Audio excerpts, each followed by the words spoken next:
Bismillahirrahmanirrahim. Seperti kita tahu dalam bab fikih, perkhilafan ulama itu rahmat. Ya, saya ulang lagi, perkhilafan ulama itu rahmat. Contohnya ya ini, saya ulang lagi ya. Nomor 11 itu.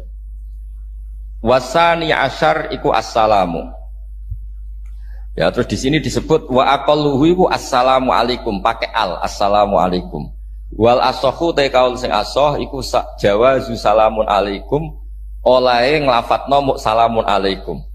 Terus kultu dawe Imam Nawawi al asoh al mansus la yujzihu wallahu a'lam. Jadi menurut Imam Rafi'i boleh salamun alaikum, tidak pakai apa? Al. Itu juga diklaim sebagai al asoh. Tapi menurut Imam Nawawi yang al asoh harus assalamu alaikum, tidak boleh salamun alaikum. Terus wallahu a'lam wa annahu la tajibun niyatul khuruji.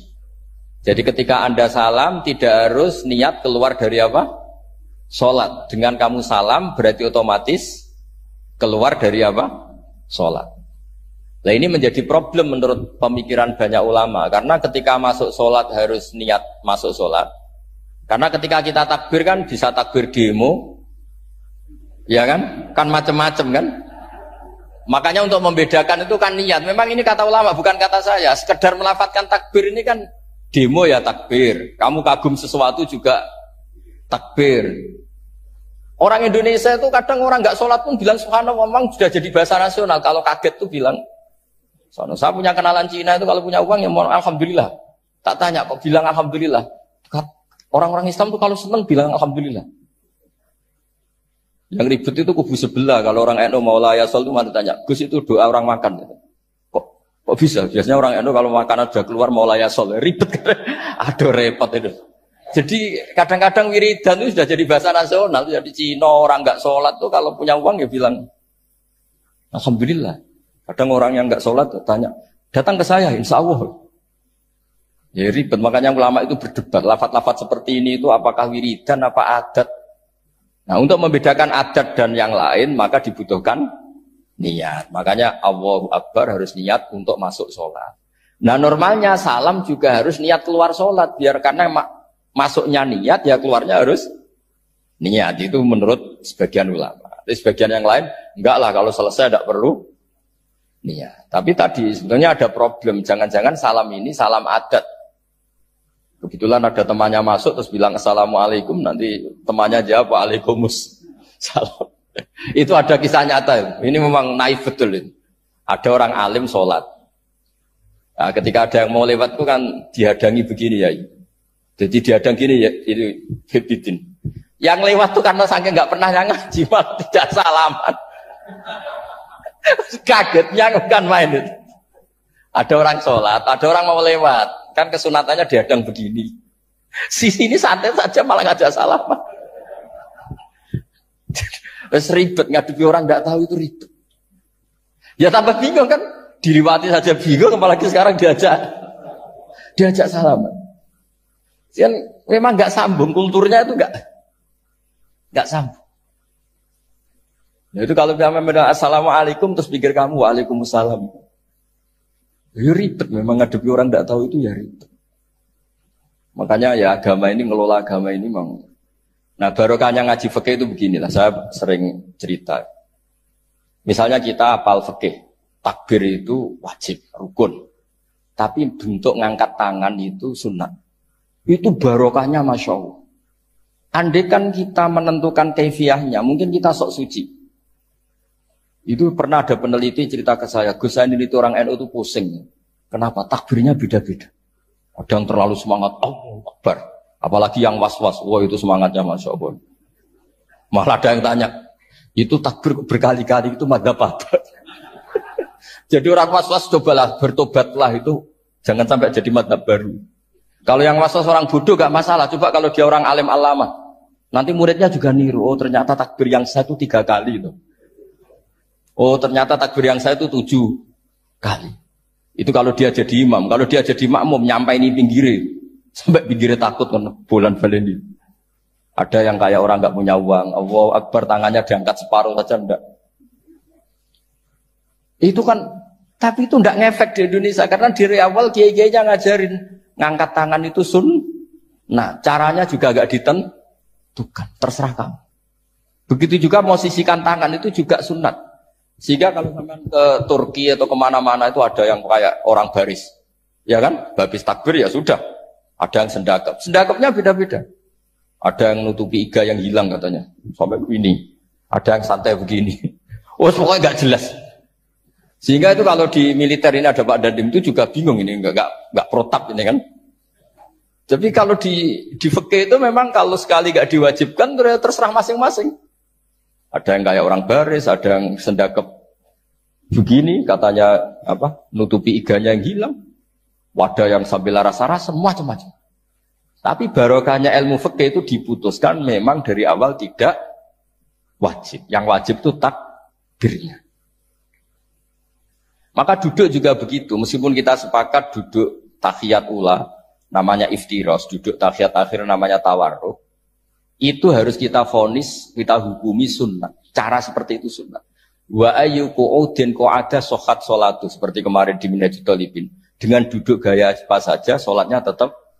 Sehingga kalau kita di Arab, misalnya pas haji, orang Arab itu memang ya agak kacau. Orang Indonesia itu kalau sholat duduk, itu kan memang benar-benar sakit. Sakit sudah agak mau mati itu benar-benar sholat baru duduk. Orang Arab itu enggak. Sholat duduk pakai kursi. Sof itu enggak ada orangnya, ada kosong. Itu jalan kaki, kursinya di bawah. Wong bawa kursi kuat kok sholat duduk. Kalau orang Jawa kan, saya juga eskal. Orangnya, kalau bawa kursi kuat dipindah-pindah, tapi kok sholatnya. Kalau orang Jawa agak kebayang, kalau sholat duduk emang benar-benar sakit. Saya pernah ditanya lagi sama orang, Gus, di Mekah itu kok banyak orang bawa HP, terus kalau ditelepon diangkat soli, itu mazhab apa? Mazhab geblek kata saya. Tapi ini kan orang Arab, kan seakan-akan terus mewakili internasional kan, karena pusat banyak tuh. Ditelepon digoleki telepone wong sae wakeh golek ini tok wis kangelan ya. Warang ketemu soli patene. Nah, kita kan diajarin di kiai Indonesia kalau itu membatalkan apa? Salat. Jadi ribet. Nah, barokahnya kitab-kitab seperti ini meskipun kita di Indonesia itu mengikuti panduan yang diarahkan atau yang dibagukan oleh ulama-ulama. Nah, Indonesia itu makanya berkah. Saya sering ketemu ulama Mekah itu kalau muji haji Indonesia luar biasa. Bukan sekedar sopannya. Memang cara hajinya itu nyari kaul yang disepakati itu sah. Karena memang dilatih KBIH, dilatih Kemenang, masih dilatih kiai setempat. Meskipun niatnya ya kadang tidak baik. Saya pernah tak tanya, kenapa kamu latihan haji sebegitu? Kalau sholat kok enggak? Sholat gak sah, gak apa-apa, Gus gak bayar, ini haji. Oh, ternyata. Dia itu sholat bedino ratau kursus baik kulon. Bareng apa kaji oleh takok tenan tak takok. Mau sholat kira tahu takok nak kaji kok takok. Nak sholat rasa gak iman Gus gak bayar iki haji gitu. Wah, sebenarnya kurang ajar kata saya. Jadi ternyata sekarang terkuak. Kenapa orang-orang awam tuh kalau kaji kok semangat belajar? Semangatnya sama dengan sholat apa di bawah haji jauh sholat itu? Berpuluh-puluh tahun sholat itu dengan gaya yang nggak ada perkembangan. Tapi haji pisan langsung tren. Ternyata karena bayar ya. Apa perlu ditiru? Sholat harus bayar supaya ini supaya. Ya itu alasannya itu. Nah, haji rasa berat Gus, apa? Bayar Gus. Nak sholat rasa kok nggak bayar wae maksudnya. Padahal kalau kita ngikuti as-sholat imaduddin, sholat dengan haji itu afdal mana? Afdal sholat, harusnya lebih serius belajar sholat ketimbang belajar haji. Tapi setahu saya nggak ada kan KBIS ya, kelompok bimbingan ibadah sholat. Jadi ini kritikan saya, semoga didengar ya. Cobalah. Padahal ini Raden Asnawi dikarang pesolatan supaya orang itu sholatnya benar ya, sholatnya benar.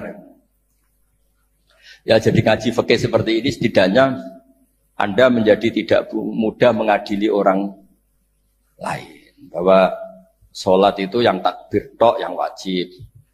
Misalnya baca ya Fatihah tok. Sehingga kalau ada imam lupa baca surat ya gak apa-apa, memang dari tidak wajib. Jadi pemilahan wajib dan tidak ini penting supaya tidak menghakimi pada yang lain. Jangan sampai perilaku kesolehan itu menjadi bentuk yang mengadili. Enggak boleh. Itu Pak Kapolres. Kalau di ilmu fikih itu ada ulama penjaga ilmu itu ekstrim-ekstrim. Dulu ada sahabatnya Nabi namanya Jabir bin Abdullah. Ini ada di kitab Bukhari. Di kitab sholat. Ya maksudnya al-ilmu tentang sholat. Itu semua yang di masjid itu sudah pakai jubah. Pakai gamis.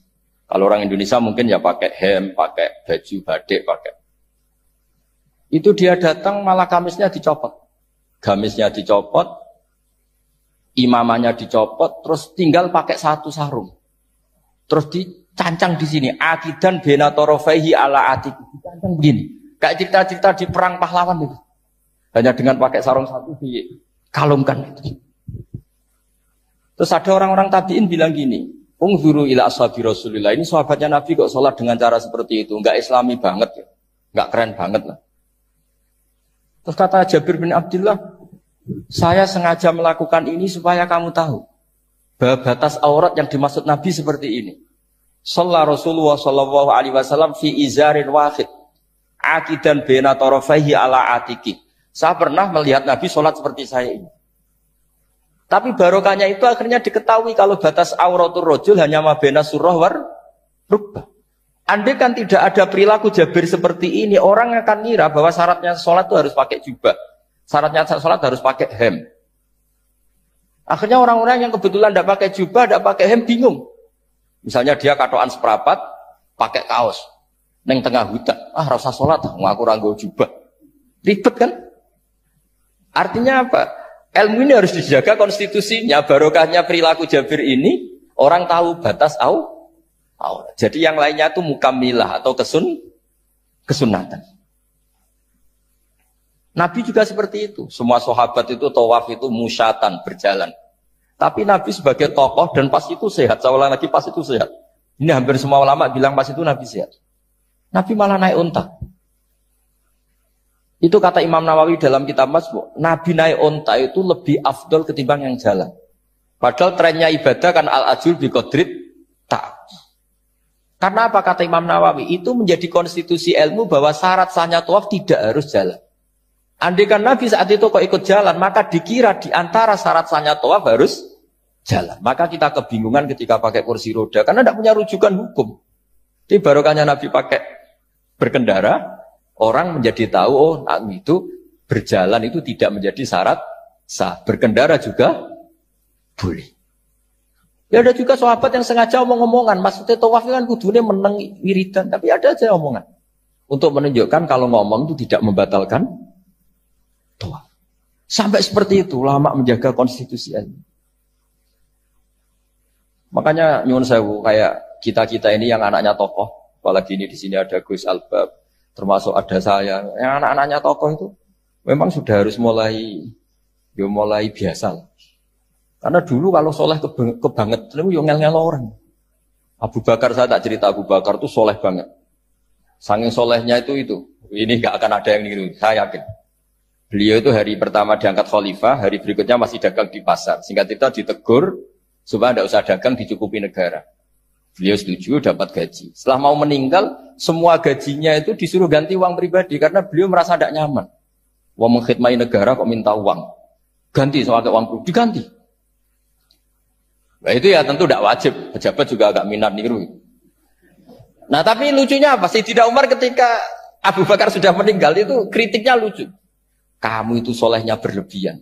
At-ab taman badat. Sing repot, sing genti. Nak soleh kok jangan teman-teman.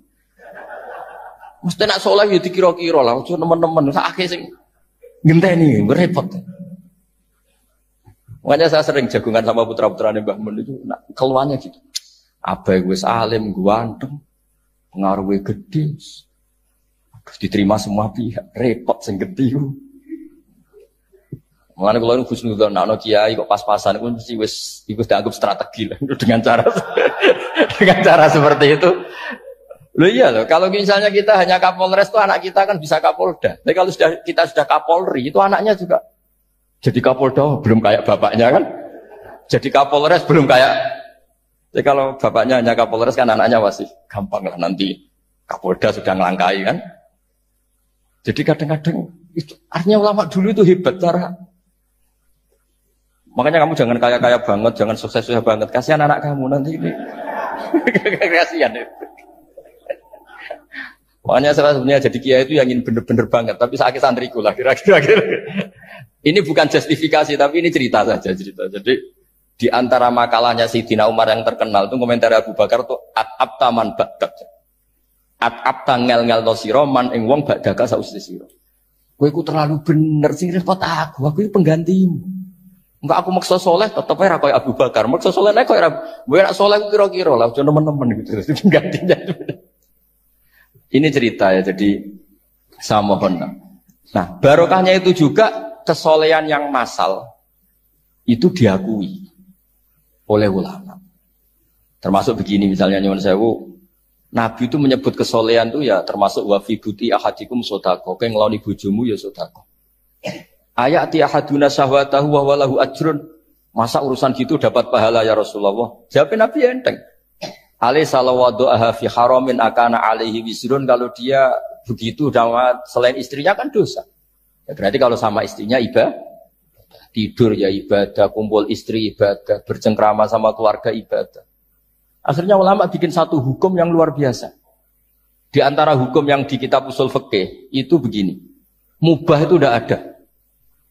Ithmamin mubahin illa wa yatahaqqaqu bihi tarku haramim ma. Fa'il zamu minas sukun tarkul qatli wa minas sukut tarkul qadzaf wal ghibah. Sehingga kita ulama misalnya melihat orang kampung sekatokan seperapat ning omah ngomel mbek bojone, mbok ngomel mbek anake, ini luar biasa karena ndak di diskotik, ndak di tempat-tempat yang seperti itu. Ana wong ning omah nglamun rokokan wis delok tikus liwat misalnya. Lumayan radilok gambar porno. Itu ada ulama yang berpikir itu karena tidak ada sesuatu yang mubah kamu lakukan kecuali saat itu Anda meninggalkan keharaman. Makanya kata ulama mubah itu tidak ada. Karena saat melakukan mubah artinya Anda tarkul haram. Wa tarkul haram wajib. Berarti fal mubah wajib. Sehingga ulama misalnya sampean turu mulai barisan nanti subuh. Hada taroka zina wa taroka sarikoh wa taroka kada wa kada. Semoga malaikat pakai usul fikih itu. Nah, kalau malaikat pakai usul fikih itu kamu tidur habis isya sampai subuh, hada tarokal ma'asi kasiroh. Nah, yang ribet kalau malaikatnya bagian khusyuk. Hada tarokat tahajud, wa tarokal witro, wa tarokal itu ribet itu. Nah, kita semoga malaikatnya yang percaya pendapat tadi. Jadi ada dua pandangan, ada ulama mengatakan mubah itu tidak ada, karena tidak ada orang yang sedang melakukan mubah kecuali saat itu pasti meninggalkan keharaman.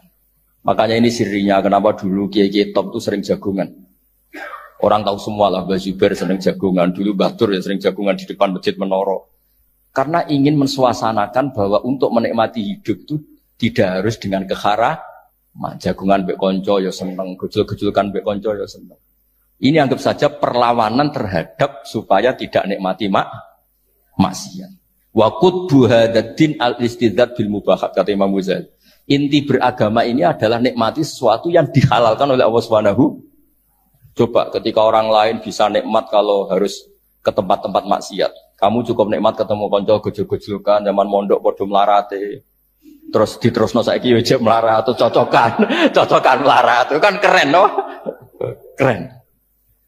Sisi tok diusir mertuane, tok diusir IP ini terus cocokan. Ndak kowe piye Kang gak apa-apa sabar kabeh kodok-kodok wae kan. Wah itu ibadah yang luar biasa ya. Mergo ridho sama kodok. Agar dia tidak perlu cari nyuwun sewu hiburan yang maksiat. Nah, saya berharap ulama-ulama Indonesia itu mengikuti jejak ulama dulu. Ulama dulu itu kalau ibadah itu ya seperti itu. Jadi jangan hanya melihat ini semalaman kok tidur, tidak witir, tidak tahajud. Oke, dia memang enggak afdol, enggak sempurna lah, macam kiai pas-pasan naik kan. Tapi ya jangan lihat tarokal witro wa tarokat tahajud, tapi kamu juga harus lihat tarokal dahab ila nikla wa tarokat dahab ila mahalil mak. Siapa yo sekali-kali muji orang susahnya apa sih? Suudzon itu dikurangi lah, sekali-kali muji orang lah. Jadi kalau ada orang tidur hada tarokal ma'asi, alhamdulillah. Meskipun ya rada damu sidik tarokal ma'asi wa tarokat to'at. Ya sudahlah enggak apa-apa lah, tapi lah di sini terus kualitas. Nah, dengan cara itu Anda bisa membaca Quran secara fasih wa min ayatihi manamukum billaili wan nahar. Loh, kenapa sekedar tidur kok dianggap wa min ayatihi? Di mana-mana ayat itu kan hal-hal yang luar. Ini tentang tidur saja kok dianggap ayat. Itu bisa dimaknai keren kalau Anda pakai kaidah usul fikih, yaitu dengan tidur berarti Anda meninggalkan sekian maksiat. Sehingga disebut wa min ayatihi manamukum billaili wan nahar. Nah, saya berharap konstitusi seperti ini jalan terus. Biasa baca ya, sampai salam selesai. Wa akmaluhu assalamualaikum warahmatullahi marroten yaminan wasimalan. Multafitan fil ula hatta yura khadduhul aiman. Tapi itu hanya akmal loh ya. Jadi ukuran paling sempurna kalau salam itu melengak ke kanan sampai dengan pengandaian ini bisa dilihat dari belakang. Tapi tetap saja itu ukuran apa?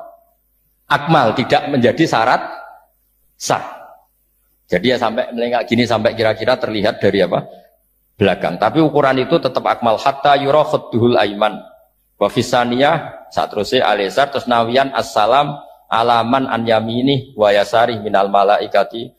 Dia meniatkan salam itu kepada orang-orang di sisi kanannya mulai malaikat dan manusia dan jin. Wayan wil imamu assalama alal muqtadin wahum arrodda alaih wahum yanwauna napa arrodda alaih.